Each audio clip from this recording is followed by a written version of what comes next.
The Indian automobile industry is on the cusp of a major technological revolution. The country's policymakers are aggressively pursuing a very fast transition from ICE vehicles to electric vehicles and have set ambitious targets to electrify the automobiles in India. Even if the automobile companies are ready with their lineup of EVs, and the government, along with the private players, manage to set up sufficient charging and battery swapping stations, how will India power up so many EVs? Let's find the answer to this question in a scenario where almost all the vehicles running in the country are electric vehicles. There are roughly around 300 million vehicles in India, out of which around 218 million are two wheelers, 38 million four wheelers like cars, jeeps, and taxis, 10 million are goods carriers, 6.5 million three wheelers, and 1.3 million buses. Now let's decide on the average battery sizes of these different vehicle classes, the range in terms of kilometers that they'd give, and the number of days that they would run on a single full charge. For example, an average electric two-wheeler could have a capacity of 2.5 kilowatt hour that would run around 100 kilometers on one full charge and would typically last for 2 days before its battery would need a recharge. Similarly, here are the parameters assumed for the other vehicle classes. Now, charging these vehicles would require an additional 1500 million units of electricity per day, or in a year, almost 600 billion units of extra electricity. India currently generates around 1400 billion units of electricity annually. This additional 600 billion units would mean a 40% jump in electricity requirement. To provide for this additional 40% electricity, India would actually need to produce 50% more electricity instead of 40%. This is due to something called T&D losses, that is, losses in electricity during transmission and distribution. Now, India has one of the highest T&D losses in the world. Till 2001, it was 30%, today it is 20%, while the global average is less than 10%. There are two main reasons for this: electricity theft and technical losses during transmission. Most of the state-run power distribution companies, or DISCOMs, which are the primary bodies responsible for distributing the electricity to consumer premises and industries, are reeling under great financial pressure. The state governments set lower electricity tariffs to mainly serve the poor domestic and agricultural sector, and sometimes also to appease to the masses. The average cost of supply of electricity is higher than the average revenue realized on it, making electricity supply financially unviable. Because of this, the state-run discoms are not able to maintain or upgrade their equipment like conductors and transformers, resulting in high technical losses. On paper, it may not look like that electricity generation would be a problem for India.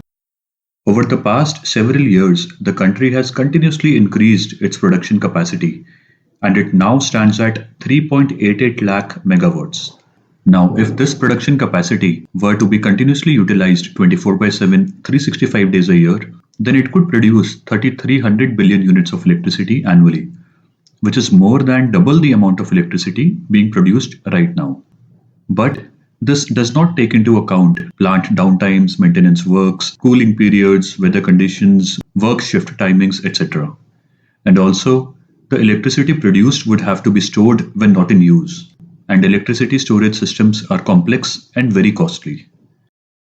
And then there is the problem of raw material. 60% of the electricity production capacity in India is currently fossil fuel based, and that is mainly coal. And coal is a depleting resource. In October 2021, India was on the brink of a nationwide power crisis.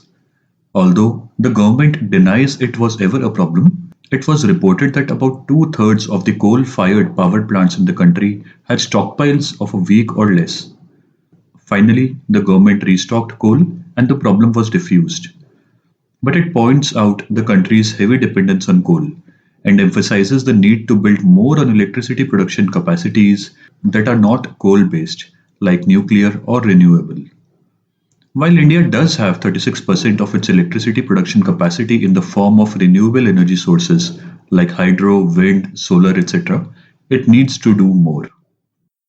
Beyond the issues of coal and electricity production capacity and transmission losses, there's another last mile challenge that needs to be tackled for electrification of India's automobiles, and that is electricity demand peaks. To understand the problem, think of electricity as water. To cater to increased demand for daily water, more water may be pumped out from the ground daily and supplied to the households and industries. But what happens if most of the increased demand for water occurs between 6 to 9 pm in the evening? For this, huge storage tanks would have to be built so that the extra water being pumped out can be stored instead of being wasted and be kept ready for supply during the evening peak demand hours. Also, the pipes laid down from the storage tankers to the residents' houses would have to be replaced with much more thicker pipes with more water carrying capacity. It is evident that this is not a very efficient way, since most of this extra infrastructure would have to be created to cater to the water demand for only those 3 hours in a day.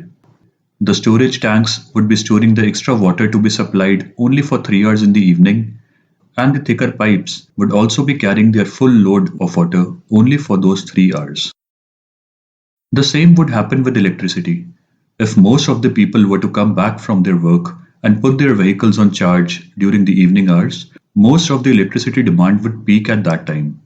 The electricity departments would have to build huge storage systems to store this extra electricity to be kept ready to be supplied during the peak hours.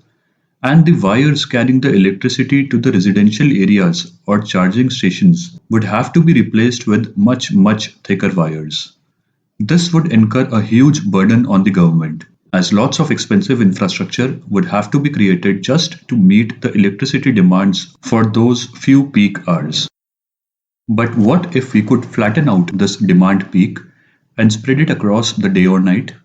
How? The EV manufacturers could develop smart chargers that would continuously talk to the electricity grid, and depending upon how much load is there on the grid, it could signal the charger to start or stop drawing electricity accordingly. For example, if there's already too much load on the power grid at say 7 pm, the grid would signal the charger to wait till the load reduces and put it in a queue. And when at 8 pm the load reduces, it would allow the customer's EV charger to now start drawing power from the grid and charge the vehicle. Apart from this, there could be different rates offered to customers for charging their EVs at different times of the day, just like breweries offer discounted rates during happy hours to their customers. So, while getting people to shift to EVs and setting up charging and swapping stations is the front end of the problem, there's a lot that will have to be done to meet the energy requirements of India's EV revolution.